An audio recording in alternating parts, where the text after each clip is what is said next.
이슈 플러스 시간입니다. 경제부 서형교 기자 나와 있습니다. 서 기자, 오늘 들고 온 주제는 우리나라의 가계부채 문제죠. 네, 최근 가계부채 증가세가 심상치 않습니다. 우리나라 가계부채 문제의 경우에는 그 절대적인 규모도 크지만 그 증가세가 가파르다는 것이 특히 문제로 꼽히는데요. 네. 그래서 오늘은 세계 2위 가계부채 증가세, 원인과 대책은 무엇인지를 주제로 다뤄보겠습니다. 네, 사실 이제 가계부채 문제가 심각하다는 얘기는 사실 어제 오늘 얘기는 아닙니다. 계속해서 한국 경제의 시한폭탄이란 얘기는 듣고 있는데 실제로는 어떤 수준입니까? 네, 먼저 화면 하나 보면서 이야기하겠습니다. 네. 그 국내 총생산 대비 가계부채 비율을 나타낸 그래프인데요.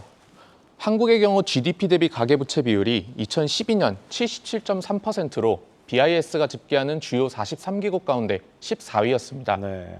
그런데 2010년대 후반 들어 가계부채 규모가 급증하더니 지난해 이 비율이 105%까지 올랐거든요. 전 세계적으로 봤을 때 스위스, 호주에 이어 3위에 해당하는 수치입니다.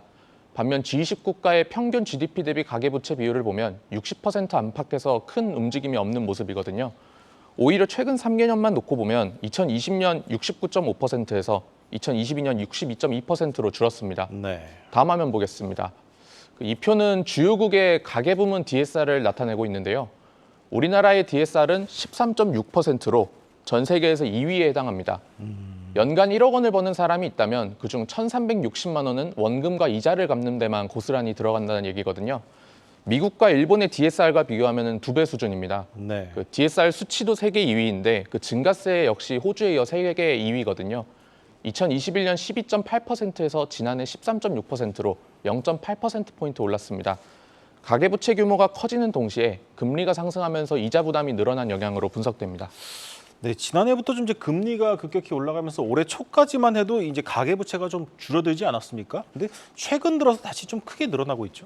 네, 맞습니다. 은행권 가계대출 추이를 보면 올해 1월부터 3월까지 감소세를 보이다가 4월부터 증가세로 바뀌었습니다. 특히 지난달에는 5조 9천억 원이 늘었는데 증가폭이 1년 9개월 만에 최대였습니다. 또 두드러지는 건 주담대 증가세인데요. 은행권 주담대는 한 달 새 7조 원가량 늘었는데 그 증가폭이 2020년 2월 이후 3년 4개월 만에 최대였습니다.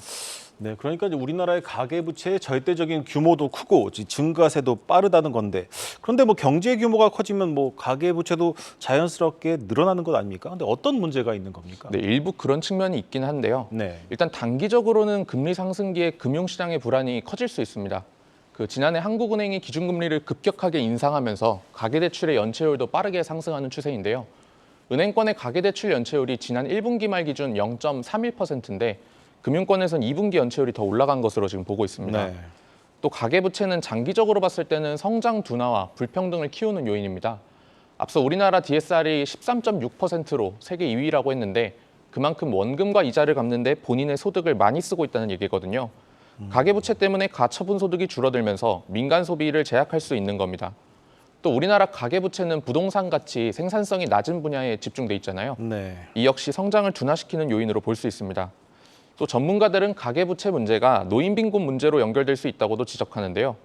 OECD 국가 가운데 노인빈곤율이 가장 높은 우리나라의 경우 가계부채 문제가 심각한 부작용을 낳을 수 있다는 우려가 큽니다. 이와 관련된 전문가 의견 직접 들어보시겠습니다.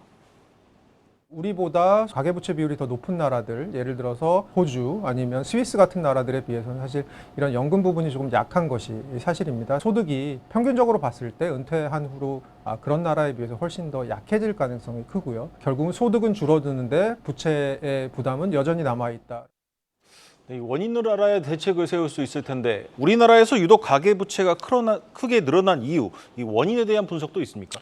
네, 한국은행이 가계부채가 증가한 원인을 크게 4가지로 정리했습니다. 먼저 은행 입장에서는 기업 대출보다 가계대출의 수익성과 안정성이 높거든요. 네. 그래서 은행은 당연히 가계대출을 선호할 수밖에 없는데 우리나라 자본 규제가 또 이를 부추겼다는 지적이 있습니다. 네. 또 미국과 캐나다 같은 주요국이 2010년대 초반에 DSR 규제를 도입한 반면 우리나라는 2019년 12월이 돼서야 DSR을 활용하기 시작했거든요. 근데 이마저도 지금 전세자금 대출이나 중도금 대출 그리고 1억 원 이하 신용대출 같은 경우 DSR 규제에서 제외된다는 점도 가계부채 증가 원인으로 꼽혔습니다. 네. 또 전세자금 대출의 경우 2012년 23조 원에서 작년 말 188조 원으로 10년 새 8배가량 늘었거든요. 이 역시 눈여겨볼 요인입니다. 네, 이창용 한국은행 총재도 최근 이제 금통위에서 이 가계부채 문제의 심각성을 언급하기도 했는데 그렇다면 전문가들은 이 우리나라의 가계부채 문제 어떻게 풀어야 한다고 보고 있습니까? 네, 한국은행은 먼저 전세대출 보증 한도를 조정하는 문제를 좀 얘기를 했습니다. 네.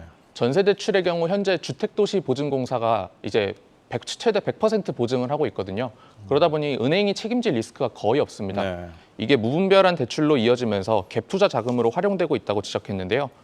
그래서 전세대출 보증 대상을 저소득층, 청년층 같은 구매력이 낮은 가구에 한정해야 한다고 조언했습니다. 또 앞서 말했듯이 전세대출이나 중도금 대출처럼 현재 DSR 산정할 때 제외되는 항목들도 점진적으로 모두 포함해야 한다고 강조했습니다. 네. 사실 이런 거시건전성 대책 외에 통화 정책도 보완적으로 활용해야 하는데요. 일각에서 가계부채 문제 잡으려면 결국 금리 인상해야 되는 거 아니냐 이런 목소리도 나오지만 사실 기준금리를 올리면 지금 가계대출 외에 기업대출이나 부동산 PF 같은 경기 전반에 미치는 영향이 클 수밖에 없거든요.